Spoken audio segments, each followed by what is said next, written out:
Bizarrement, je dirais que c'est peut-être presque Alex qui aime bien poster des petites photos sur Instagram de temps en temps. Pas du tout. C'est Paul. Même sans réseau, il a plus de réseau, ça like. Il like sans réseau. Peut-être qu'Alex façonne plus son image sur les réseaux sociaux. Il a un côté un peu léché dans son image. Il aime bien présenter quelque chose de bien fait. Il adore faire des stories de lui dans sa poche. C'est bon, ça clash. On aime ça, c'est bien. C'est impossible de nous départager. On est sur du 50-50 et on est ravis de l'être. On échange souvent nos rôles et il n'y a pas de rôle prédéfini dans le groupe. Donc tout est possible, c'est toujours la règle de la meilleure idée. Et on est souvent dans le débat aussi. Donc voilà, il y a une stimulation, une émulation créative entre nous, il faut le dire. Je dois dire que Paul est très drôle.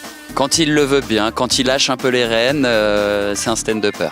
Ouais, c'est vrai que c'est un de mes rêves, c'est de faire du stand-up un jour. Je l'annonce maintenant à Village Webs. On aime ça tous les deux. Là, il n'y a pas de compète en tout cas dans la fêtardise. Coupable, je lève la main. Mon polo, en fait, c'est la partie lunaire du projet. C'est pour ça que je l'aime aussi.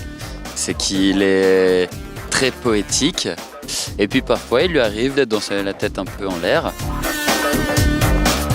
Paul, par exemple, on revient du Mexique. Moi, je suis insignifiant. Et Paul est une espèce d'icône. Les gens l'arrêtent, les gens l'agressent. Les gens demandent des selfies sans lui demander bonjour. C'est vraiment qu'au Mexique.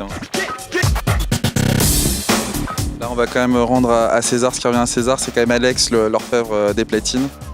Moi, j'étais plus le mec du studio à la base. Et voilà, j'ai beaucoup appris de lui. Maintenant, on a chacun chopé les compétences de l'autre. Mais Alex, c'est quand même une machine de calage, quoi. C'est Kalman, voilà.